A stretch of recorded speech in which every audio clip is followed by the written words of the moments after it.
ये ज़मीन, ये आसमां, ये चांद, तारे, सितारे, सूरज, इन सब को बनाने वाला वो एक है, रब। इसे मानने वाले भी बहुत हैं और इसे ना मानने वाले भी बहुत हैं। ऐसे ही एक ना मानने वाले इंसान की ये कहानी। रमन और उसका परिवार भाड़े के घर में रहते थे। रमन पेशे से टीचर था, लेकिन वो नास्तिक था।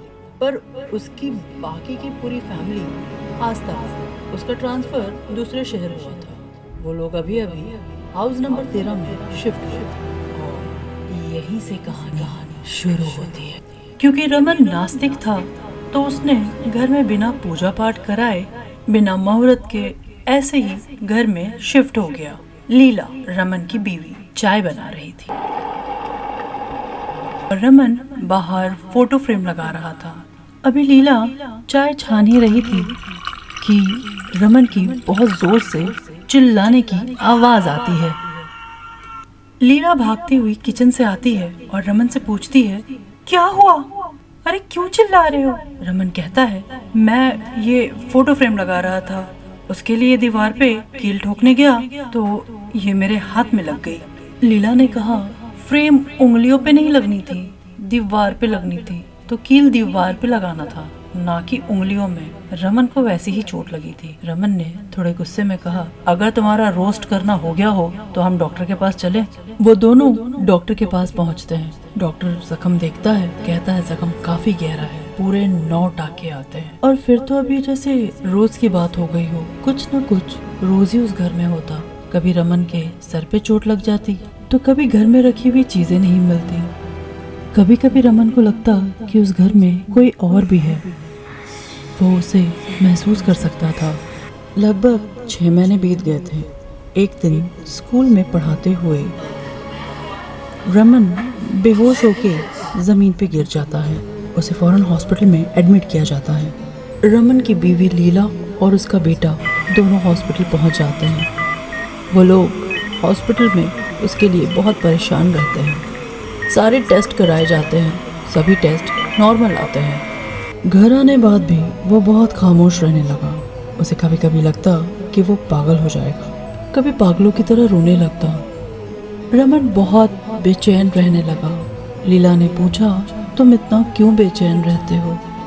न जाने क्यों खाली खाली आंखों से रमन ने पूछा, क्या तुम लोग मुझे छोड़ के चले जाओगे? लीला की समझ में नहीं आ रहा था कि रमन की ऐसी हालत क्यों थी। लगभग अब उदासी पूरे घर में छा चुकी थी। 7 महीने बीत चुके थे उस घर में रहते हुए। ऐसे ही एक दिन रमन का बेटा ट्यूशन से घर आ रहा था। वहाँ से एक साधु बाबा गुजर रहे होते हैं तो उस घर में जाता देख वो उससे पूछते हैं, बेटा इधर आना, क्या तुम इसी घर में रहते हो? रमन के बेटे ने हाँ मैं सर हिलाया। बाबा ने कहा, घर में कोई बड़ा है तो उसे बुला के लाओ। वो भागता हुआ अंदर जाता है और लीला से कहता है कि बाहर कोई आपसे मिलने आया है। लीला बाहर आती है तो साधु जी को देख के नमस्ते करती है। साधु महाराज कहते हैं, इस घर में रहना खतरे से खाली नहीं, इस घर को जितनी जल्दी हो सके छोड़ दो। लीला कहती है, साधु महाराज आप अंदर आइए, कुछ तो निवारण होगा। पर साधु महाराज रुकते नहीं है, बस कहते हुए चले जाते हैं, इस घर को जितनी जल्दी हो सके छोड़ देना। अगले दिन लीला का बेटा प्रवीण रमन के साथ स्कूल जा रहा होता है कि अचानक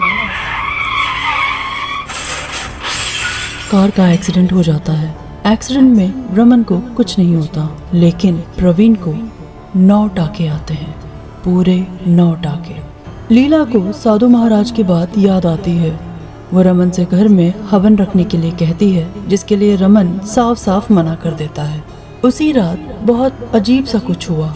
रमन को बहुत बेचैनी महसूस होती है, सो वो घर का दरवाजा खोलते हुए बाहर निकल जाता है। अभी रमन घर के बाहर रखी कुर्सी पर बैठा ही था कि उसे कोई दिखाई देता है, सर से पैर तक ढका हुआ। लेकिन जैसे ही थोड़ी रोशनी उस पर पड़ती है, रमन डर के मारे कांपने लगा है। उधर अंदर लीला भी थोड़ी बेचैन सी थी। लीला को महसूस होता है कि कोई उसे देख रहा है। वो चादर मुंह से हटाकर देखती है तो डर के मारे उसकी चीख निकल जाती है।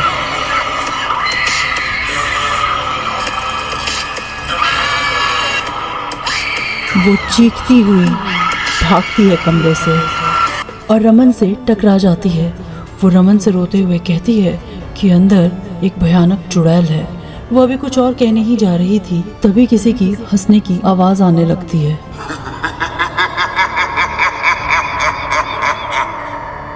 रमन लीला को बहुत घबराया और डरा हुआ देख के खुद भी बहुत बेबस महसूस करता है। तभी उसे कुछ आहट महसूस होती है और वो न जाने कैसे हनुमान चालीसा जोर जोर से वो पढ़ने लगता है। तभी अचानक दोनों को ऐसा लगता है कि कोई हवा बहुत तेजी से बाहर की तरफ निकल गई है, क्योंकि उन दोनों को बुरी तरीके से चोट लग जाती है गिरने की वजह से। रमन नया घर तलाश कर रहा था। उधर लीला भी घर की सारी चीजों को पैक करने में बिजी थी। वो प्रवीण को हर वक्त अपनी आंखों के सामने ही रख रही थी, लेकिन न जाने कब नजर बचा के प्रवीण घर की छत पे चला गया और फिर एक जोर से आवाज आई। प्रवीण को सर पे 9 टाके आते हैं। प्रवीण का पहले भी एक्सीडेंट होने की वजह से उसे 9 टाके आ चुके थे। प्रवीण होश में नहीं आ रहा था। डॉक्टर ने कहा था अगले 24 घंटे बहुत क्रिटिकल है उसके लिए। रमन और लीला दोनों का रो रो के बुरा हाल था। 24 घंटे बीतने बाद अब ये आप डॉक्टर की मेहनत कहिए या ऊपर वाले का करिश्मा, प्रवीण होश में आ जाता है। प्रवीण के डिस्चार्ज होने से पहले ही रमन दूसरे घर का इंतजाम कर लेता है और हवन वाले दिन ही प्रवीण को हॉस्पिटल से डिस्चार्ज करा के घर लेके आता है। मुहूर्त, हवन सब कुछ करा के रमन उस घर में अपने परिवार के साथ रहने आ जाता है। एक दिन वही साधु बाबा लीला को मिलते हैं। वो उन्हें सब बताती है। सुनकर वो कहते हैं, मैंने कहा था जल्द से जल्द घर छोड़ देना, लेकिन तुमने देर की। फिर भी शुक्र है कि तुमने 9 महीने पूरे होने से पहले वो घर खाली कर दिया। लीला ने कहा, आपको कैसे पता कि अभी 9 महीने पूरे होने में 1 महीने बाकी था?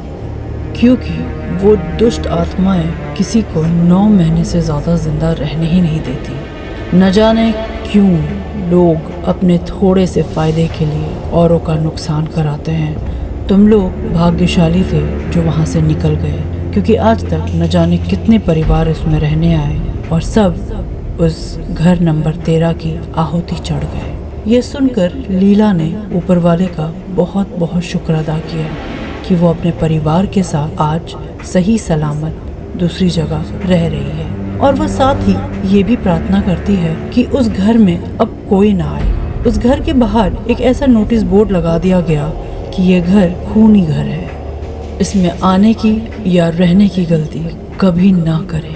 आज भी हाउस नंबर 13 खूनी घर के नाम से मशहूर है। वो आज भी वहीं उसी जगह वीरान खड़ा है अपने अगले शिकार के लिए।